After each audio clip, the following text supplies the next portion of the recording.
네, 월스트리트 모닝 브리핑 함께하고 있고요. 지금 우리 의주님께서 남호주는 호주의 한 주라. 그래서 저는 뭐 북호주, 남호주 이렇게 나눠져 있는 줄 알았는데 국가 정도가 아니고 한 주기 때문에 그렇게 규모가 큰 건 아니다라고 다시 한번 정정을 해주셨습니다. 감사드리고요. 자, 이어지는 글로벌 인터뷰 삼프로TV 이코노미스트 김한진 박사 함께하도록 하겠습니다. 박사님 어서 네, 오세요. 안녕하세요. 네, 반갑습니다. 자, 오늘 우리 박사님과 어떤 이야기를 나눠볼까요? 일단은 오늘 또 세 가지 주제를 가지고 오셨는데 최근에 가장 좀 변화하는 혹은 시장의 흐름 중에서 관심을 갖고 계신 데이터나 주제는 뭘까요? 저도 뭐 어제 파월 의장이 언급했듯이 음. 노동시장이 어느 정도 속도로 식고 있는지, 뭐 그래서 인플레이션이 언제 잡히고 네. 첫 금리 인하 시점이 언제일지, 그리고 금리 인하를 언제 하든지 간에 최종 기준금리 터미널 레이트가 얼마로 내려갈지, 뭐 이런 금리와 관련된 궤적에 관심이 많고요. 네. 제일 그 중에서 관심이 많은 것은 결국엔 경기의 변곡점일 것 같습니다. 그러니까 가령 뭐 연말 정도에 미국 경기가 좀 의미 있게 경기 하강에 들어간다. 이러면 지금 주식을 적극적으로 하기 어렵잖아요. 그렇죠. 반면에 뭐 경기 침체는 뭐 내년 중반 이후야. 뭐 이러면 뭐 그렇게 겁낼 필요가 없지 않습니까? 이제 이런 측면에서 경기의 좀 하강 변곡점, 경기가 언제 의미 있게 식을지 이 부분이 조금 더 관심이 있는 것 같습니다. 다 네. 같은 얘기죠. 사실 뭐 금리랑 그쵸. 동전의 앞뒷면이니까요. 자, 지금 경기에 대한 불안감이 항상 한켠에 있어요. 데이터들 중에서 조금 뭔가가 꺾이는 게 보이면은 이거 곧 침체 오는 거 아니야? 라고 하는데 또 다른 데이터 보면은 요건 또 괜찮네 네, 하면서 뭔가 이제 맞습니다. 시소를 네. 계속 타고 있는 그런 기분인데 오늘 세계 경기는 어디에 놓여 있는지 그리고 지금 전 세계 증시를 봤을 때는 또 어떤 위치에 있는지 네. 우리가 지금 상황 속에 사실 금리에 대한 부담이 계속 있는 상황이잖아요. 네. 고금리에 대한 부담. 네.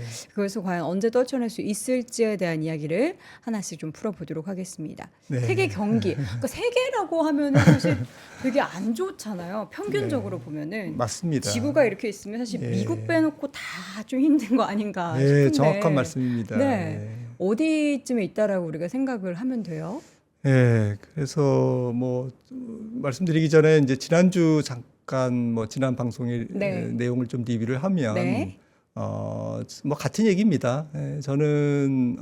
연준이 금리를 9월에 인하할 가능성이 한 70% 정도는 충족됐다라고 지금 말씀드렸었고, 그 다음에 이제 금리 인하가 과연 증시의 호재일까라는 관점에서 지난 방송에서 한두 차례 인하할 때까지는 그 강세장이 조금 지속될 수 있다. 금리 인하를 한두 번 정도 할 때까지는 그게 시장에 큰 부담은 없다. 네. 왜냐하면 기다렸던 거니까요.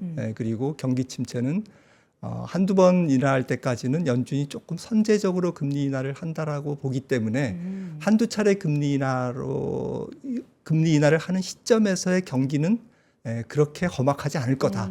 좀 긴가민가할 거다. 네. 계속.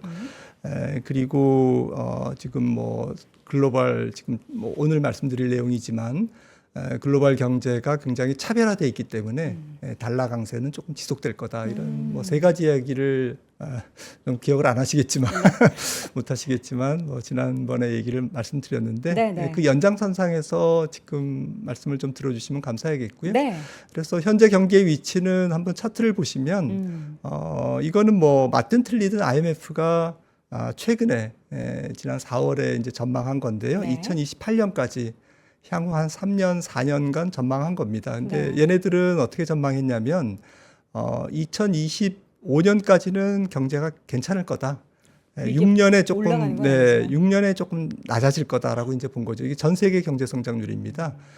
그래서 시간 관계상 뭐 다 자료를 갖고 나오진 못했지만 요인은 두 가지인 것 같습니다. 뭐 G2죠. 뭐 중국이 중국과? 세계 경제 성장에 대한 기여도가 2026년 내년을 지나서 후년 정도부터는 조금 줄 거야라는 의견. 지금도 사실 중국을 부양하려고 열심히 그래서 여기 노력하는데 중국이 노란색인데요. 네. 확 주는 거죠. 세계 경제를 조금 적게 성장을 기여할 거야. 네. 그다음에 이제 A라고 돼 있는데 이게 어드밴스드 이코노미인데요.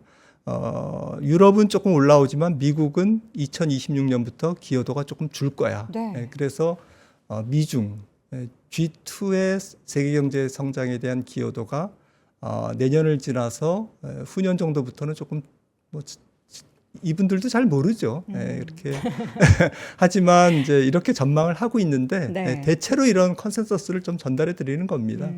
그래서 앞서 뭐 내년 중반 정도까지는 내년 중반 정도면 연준이 금리를 한 서너 차례 인하하는 그런 시점에 우리가 들어간다고 보고 있잖아요. 현재로서는. 그렇죠. 그러니까 내년 한 중반 이후부터는 조금 세계 경제가 조금 안 좋은 기운이 보일 거다. 역으로 말씀드리면 지금부터 한 1년 정도는 세계 경제가 그렇게 큰 변화는 없을 거다. 이렇게 좀 긍정적으로 보셔도 되지 않을까.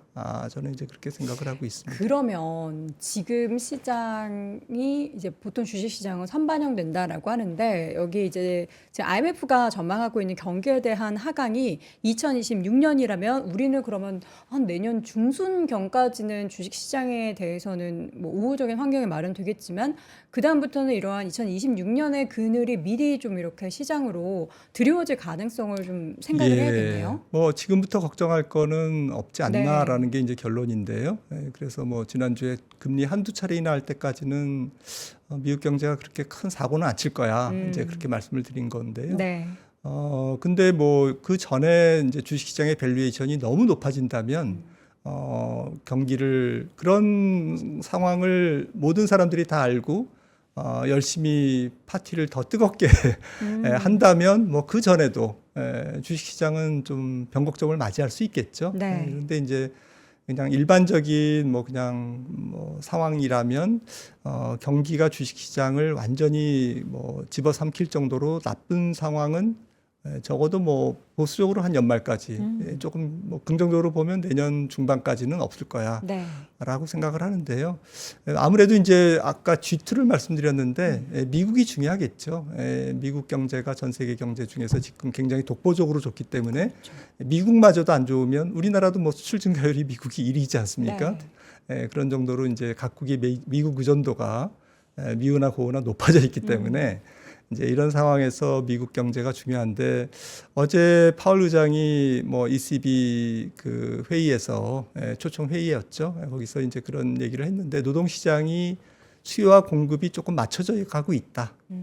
그래서 이제 노동 시장이 조금씩 식고 있다. 하지만 조금 더 많은 뭐 박정훈 팀장이 정리를 해주셨지만 네. 조금 더 이제 금리 인하 시기를 지금 언급할 수는 없지만 그래도 이제 디스인플레이션의 경로에 지금 우리는 지금 놓여 있다라는 얘기인데요. 노동시장의 수요가 좀 중요할 것 같아요. 네. 지금 이 노동시장의 수요입니다. 지금 어제 마침 뭐 지난달 구인 보조, 구인 이직 보고서가 나왔는데 잡 오프닝스라는 게 이제 구인 건수인데요. 기업들이 이제 몇 명을 고용할 거야. 아직도 이 정도는 고용해야 돼 지금. 뭐 이런 게 이제 600 지금 얼마냐면 지난달에 814만 명 어제 이렇게 나왔습니다. 네. 이게 이제 잡 오프닝스고요. 오른쪽 축인데 100만입니다. 진짜 확실히 줄어들고 있네요. 네, 줄어들고 있죠. 그런데 2015년에서 19년 팬데믹 직전이죠. 직전의 평균이 636만이에요. 그러니까 아직까지도 814만 명이면 뭐 한 200만 명 정도 더 줄어야 돼요.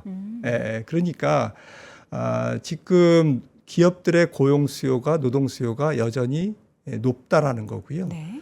요거는 이제 이번 주말에 나올 이제 그 비농업 일자리. 지금 비농업 일자리가 막대로 표시됐는데 지금 뭐 한 180만 건 이렇게 지금 이렇게 예상되고 있지 않습니까? 네. 지금 요것도 지금 줄고는 있는데 약간 이제 우왕좌왕하고 있죠. 고용 지표가. 근데 왜 이런 현상이 나타나냐면 다음 차트를 보시면은 조금 명확하실 겁니다. 이게 이제 영국의 경제학자 베버리지라는 분이 윌리엄스 베버리지가 만든 그래서 이름을 따서 베버리지 곡선이라고 하는데 네. 방금 말씀드린 구인율은 이제 그 노동 수요고요. 네. 실업률은 노동 공급입니다. 경제활동 인구에서 아까 그 814만 명을 이제 그 분자로 놓고 구인율을 구한 거고요. 실업률은 이제 마찬가지로 실업자 수 대비 경제활동 인구인데 이게 L자형을 보이고 있거든요. 보통은. 그래서 특히 팬데믹 이후에 보시면은 2020년부터 최근까지 이 차트가 약간 차트가 우상향하지 않습니까? 네.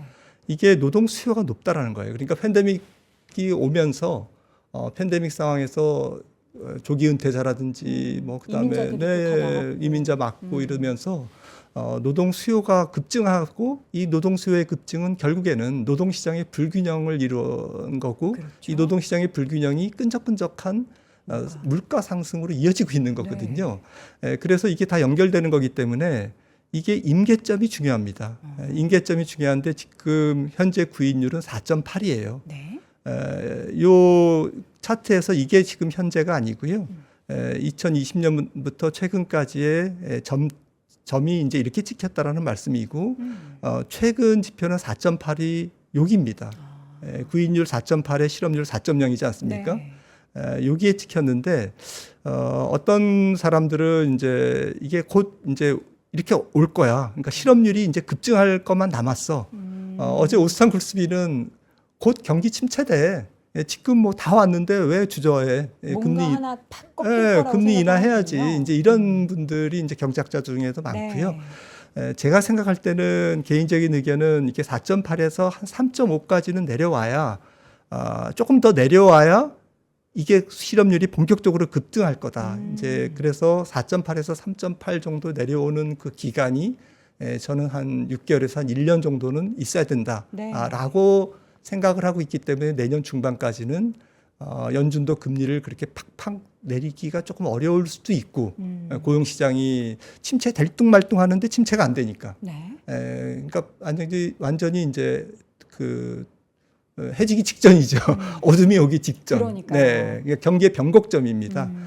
그래서 이 변곡점을 아무도 뭐 정확하게 알 수는 없겠지만 제 생각에는 미국의 현재 경제활동 인구와 구인 건수 이런 것들을 종합해서 봤을 때 조금은 앞서 차트에서 보시듯이 한 600만 명 정도에 좀 근접해야 이게 이제 3.5까지 내려오고 거기서 이제 뭐 확확 올라가는 거죠. 그때부터는. 실업률이 뭐 4.1, 4.15 이렇게 올라가는 게 아니라 4.2, 4.4 다음 달에 4.6 이렇게 굉장히 큰 걸음으로 움직이는 이제 경기의 변곡점, 고용 시장의 변곡점, 이 변곡점이 내년 중반 정도가 아닐까.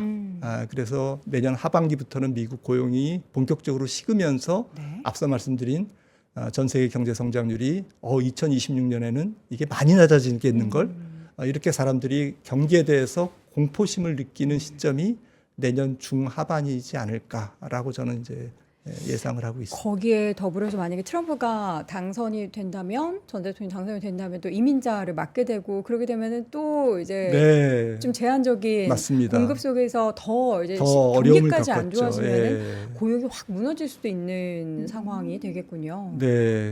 트럼프가 좀 변수가 되겠죠. 자, 그렇다면 세계 증시의 현 위치를 보겠습니다. 항상 우리가 지금 뭐 세계 증시라고 하지만 또 결국에는 미국 시장을 바라보면 그렇게 올라갈 수밖에 없는 건 그 EPS에 대한 증가율이 대단하다라는 얘기를 하잖아요. 그러니까 전체적으로 평균으로 보면은 어떻습니까? 지금 뭐 차트를 그래서 가지고 나왔는데요. 이게 이 차트가 뭐냐면 퍼센타일입니다. 월드뱅크에서 내놓은 건데요. 그러니까 이게 쉽게 얘기해서 이제 이게 만약에 90%다 그러면 요 기간에 이게 98년부터 2024년 뭐 한 25년 되겠네요. 지난 25년 기간에 현재보다 비싼 기간은 10%밖에 없다 이런 얘기입니다. 이게 90%라면. 그런데 미국이 지금 83.3이고요. 유로존도 많이 올라서 74.7이에요. 그러니까 요 기간에 25년간 뭐 비쌌던 적은 지금보다 지금 17%밖에 없다. 가령 뭐 2007년 금융위기 직전보다 지금 직전 정도 와 있네요. 미국은. 그리고 그 어마무시한 2000년 닷컴 버블에 그러니까 닷컴 버블보다는 낮아요. 하지만 이것보다 비싼 적은 밸류에이션이 비싼 적은 지금 뭐 한 17%밖에 없다라는 거고요. 지금 미국의 기술주는 지금 보시면은 빨간색 선인데 빨간색 선이 다 세계의 기술주입니다. 네. 기술주가 일반 전체적인 증시보다 파란 녹색보다는 지금 높게 형성이 되어 있는데 특히 미국 기술주가 삐쭉 나와 있죠. 미국 기술주가 요 세모가 뭐냐면 2014년부터 2024년 그러니까 지금부터 직전 10년 평균 기술주의 PR이에요. 기술주의 PR보다 지금 PR이 44% 비싼 상태. 그리고 전체 증시는 거의 확률적으로 지금보다 비싼 때는 한 17%밖에 없는 그러니까 마지나란 상태. 굉장히 지금 턱까지 올라와 있는. 그래서 지금 무너져도 하나도 이상하지 않지만 만약에 좀 전에 말씀드린 미국 경기의 침체가 향후 6개월 이내에 심각한 침체가 안 오고 그다음에 이들 기술주 이게 기술주가 지금 시장을 끌고 가고 있지 않습니까? 그렇죠. 엔비디아가 2022년에 S&P 500의 지수 상승 기여도가 40%거든요. 그러니까 사실은 원맨쇼 하듯이 M7이 오르고 특히 엔비디아가 올랐는데 이런 종목의 밸류에이션이 높아져 있기 때문에 여기서 조금만 이거 아닌 것 같아? 가이던스 조금만 삐끗하면 그냥 가는 거죠. 네. 지금 보면 약간 파도 타기도 하고 있지만 파도 타기로 또 가시는 종목들도 있잖아요. 그래서 그 정도로 지금 실적에 민감한 그런 상황이 이제 밸류에이션이 높은 상태이기 때문에 그렇다라는 거고요. 요게 지금 이 맵이 IMF에서 이제 최근에 이제 발표한 것 중에 자료 중에 하나인데 이게 조금 정리가 잘 돼 있는 것 같아요. 네. 지금 현재 세계 주식 시장에 네. 조금 지상도를 한목에 볼 수 네. 있습니다. X축이 뭐냐면은 2023년부터 4년, 5년까지 지금 5년은 이제 예상이겠죠. 네. 컴파운드 성장률입니다. 그러니까 복리죠. 올해 10% 오르고 내년도에 10% 계속 곱하기 한 거예요. 네. 그래서 복리를 곱하기 한 게 엔비디아가 내년까지 봤을 때 50%. 그러니까 3, 4, 5, 3년간 성장률이 EPS 그로스가 50%. 네. 그다음에 이 점 찍어놓은 부분이 전 세계 테크 기업들입니다. 그리고 이거 제가 잘못 표시했는데 이머징도 우리나라 주가는 EPS는 그렇게 크게 증가 안 했지만 전체적으로는 많이 증가했어요. 이머징. 그리고 S&P가 이제 이 정도에 있고요.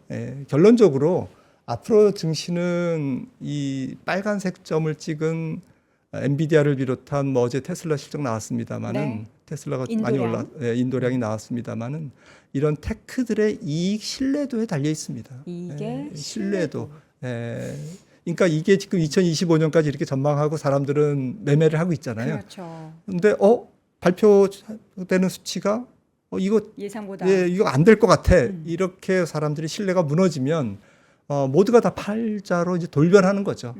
그래서 좁은 비상구로 한꺼번에 탈출하려다가 보면 이제 주가가 급락하는 이제 그런 변동성을 나타낼 수 있고요. 그래서 매크로적으로는 이제 경기의 둔화의 변곡점이 조금 멀리 있을 것. 그다음에 조금 미시적으로는 기업 실적, 특히 기술주에 대한 실적의 신뢰도가 좀 유지될 것. 이 두 가지 조건이 조금 지금의 그래도 이제 좀 강세장의 분위기를 유지할 수 있는 조건이 아닐까 이렇게 네. 싶습니다. 자, 우리가 항상 생각하는 이 강세장 계속해서 이어질 수 있기 위한 그 조건은 결국에는 실적이고 실적도 그냥 실적이 아니라 시장이 예상하고 기대하는 수준의 실적을 계속해서 보여줘야 하는데 과연 그 흐름이 어떤 시기까지, 언제 시기까지 좀 이어질 수 있을지는 아무도 사실 확신을 할 수는 없는 것 같습니다. 기대하고 기다리는 실적 발표 내용도 아마 2분기에 가장 중요한 실적 발표 내용들 지속이 될 텐데 그 부분 확인하면서 추가적인 상승이 가능할지 여부도 여러분이 가늠해 보시고요. 금리 얘기를 좀 해보도록 하겠습니다. 예, 우선 뭐 지금 금리 얘기 중에서 조금 네. 빠뜨려놓은 말씀이 있는데 네. 결국 신흥국과 그 선진국의 금리 차이가 나다 보니까 지난 2022년 또 작년 이렇게 그 외국인들의 자금이 이렇게 물밀듯이 들어오는 건 아니거든요. 아마 상반기에 한 20조 넘게 샀습니다만 한국 증시를 외국인도 전반적으로 신흥국 쪽에서 자본 유출이 아직도 많은 이유. 이거는 똑같은 2022년을 이렇게 보시면은 이 점선돼 있는 부분인데 미국과 신흥국 간의 금리 차이가 계속 내려가고 있죠. 예, 그래서 신흥국의 자본 유출이 이렇게 계속되고 있어서 뭐 경기도 경기고 네. 기업 실적도 기업 실적이지만 똑같은 기업 실적을 이머징이 내도 네. 수급 상황에서 굉장히 불리한 상황. 그렇죠. 그러니까 연준이 미국이 금리를 본격적으로 인하해서 이러한 달러 강세와 금리 차이가 세계 금리 차이가 조금 좁혀지기 전까지는 조금 신흥국은 수급상으로 글로벌 자금을 끌고 오는데 굉장히 어려움을 지금 겪을 수밖에 없다. 네. 그래도 우리나라는 양반인 거예요. 우리나라 반도체가 배도 좀 있기 들어오니까. 때문에 뭐 우리나라, 대만, 뭐 네, 이런 것들은, 그래서 하지만 전체적으로 이머징이 굉장히 이런 금리 차이 때문에 고생을 하고 있는데 결론적으로 이제 금리는 뭐 올해 연말까지는 저는 중립적이라고 봐요. 왜냐하면 금리가 잘 안 떨어져도 또 금리 인하 시기가 조금 지연이 되더라도 그거는 기대 인플레이션, 그다음에 경기에 대한 신뢰, 경기가 조금 살아있기 때문에 노동시장이 살아있으니까 소비가 안 죽으니까 네. 기업 실적이 좋으니까 그래서 이게 종합적으로 이런 걸 반영해서 금리가 잘 안 떨어지는 거잖아요. 네. 그러니까 금리 인하는 조금 지연되더라도 또 시장 금리가 그걸 반영해서 조금 적게 떨어지더라도 네. 저는 뭐 플러스 마이너스 그냥 중립이다. 그러니까 우리는 맨날 금리 얘기 떠들지만 계속 강조할 싶은 것은 금리는 그냥 중립으로 보자. 금리가 조금 불편한 시기는 지금보다는 조금 더 지나야 있어라는 걸 말씀 좀 드리고 싶고요. 네. 하지만 이제 지금부터는 시장이 영리하기 때문에 최종 금리를 조금씩은 반영할 것 같습니다. 최종 금리. 그러니까 얼마나 떨어뜨릴 건데. 자, 9월 달에 인하하는 것은 그래, 인하해. 근데 얼마까지 연준이 금리를 내릴 건데. 네. 이거를 아무래도 10년물 금리가 그걸 프라이싱 하지 않겠습니까? 그렇죠. 네. 먼저. 네. 그러니까 이 부분이 굉장히 중요하다라는 거죠. 네. 이 부분에서 저는 시기간이 지날수록 이 부분이 증시를 압박할 거다. 왜냐하면 많이 못 내릴 거다. 터미널 레이트가 사람들이 생각하는 연준이 지난 FOMC에서도 제시한 3.0% 좀 어려울 것 같다. 아주 많이 봐도 저는 3.75. 2026년 상반기에 아마 4.0 정도를 좀 최종 금리로 봐야 되지 않을까라고 생각을 하는 게 이 물가 때문에 그렇습니다. 보시는 바와 같이 물가가 OECD 39개 국가 물가가 팬데믹 이전에 비해서 이렇게 덩그러니 위에 걸려 있는 거잖아요. 네. 이게 뭐 내년도에 내려갈 수도 있지만 현재까지는 지금 걸려 있습니다.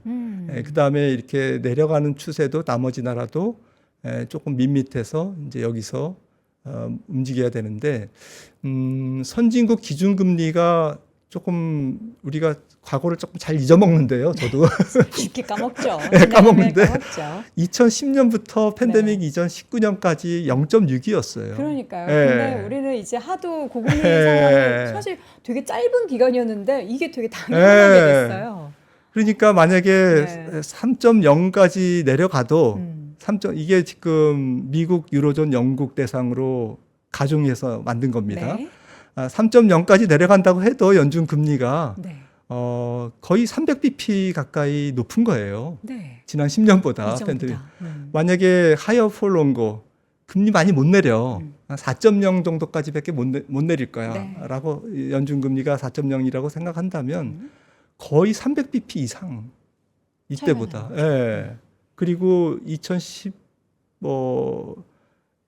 장기 평균이거든요. 네. 90년부터 그러니까 30년 평균 3.3보다도 3.3%보다 높은 네. 그러한 금리 시대를 우리가 살아갈 가능성을 배제할 수 없다라는 거죠. 네. 주식시장은 영리하기 때문에 이제 연준이 금리를 얼마까지 내릴까?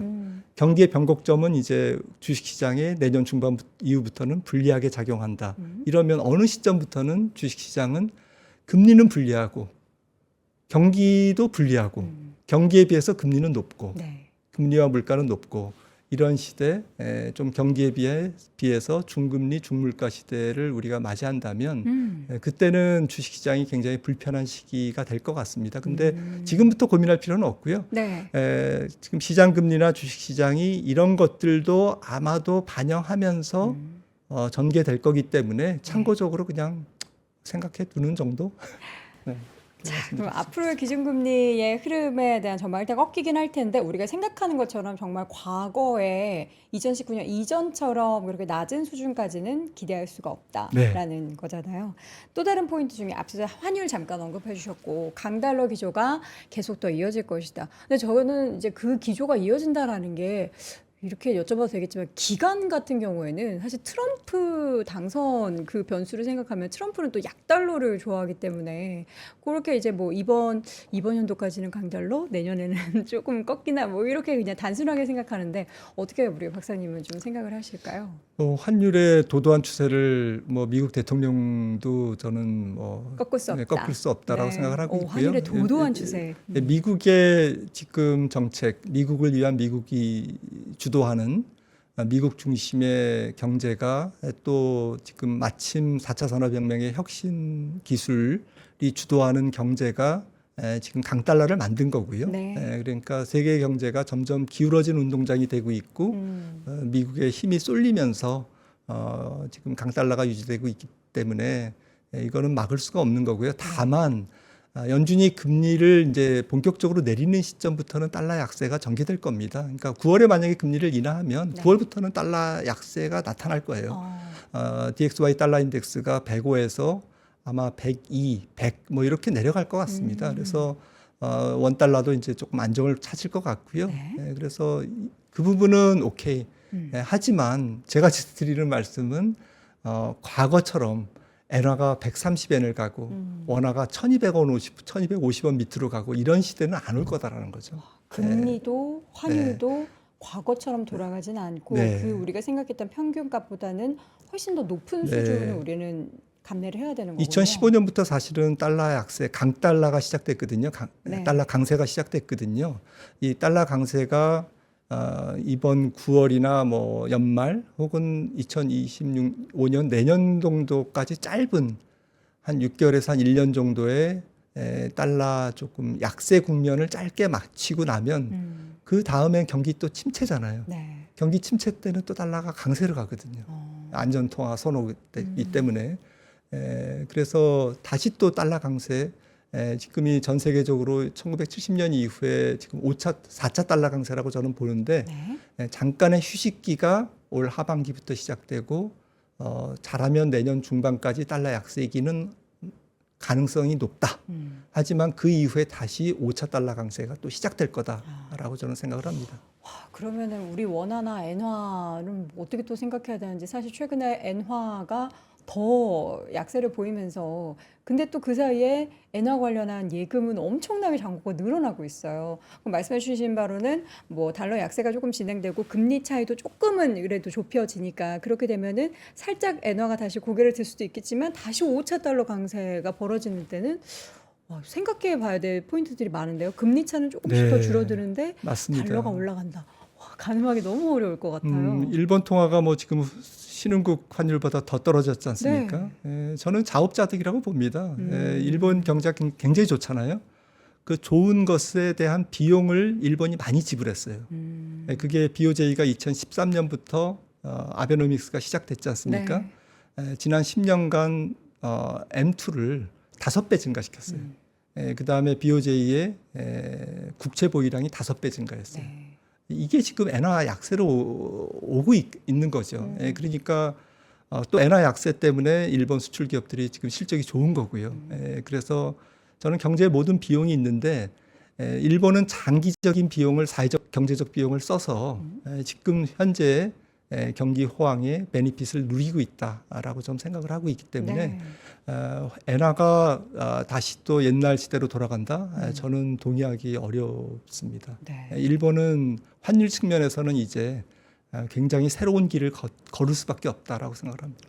작년 말쯤에도 그렇고 올 초에 이제 금리 인상 일본에서 할 때 다들 엔화 투자를 더 적극적으로 네. 했었거든요. 이제 그런 분들은 지금 굉장히 후회하고 계신단 말이죠. 근데 앞으로도 사실 이런 상황은 쉽게 풀리지는 않을 거라는 생각을 좀 해야겠네요.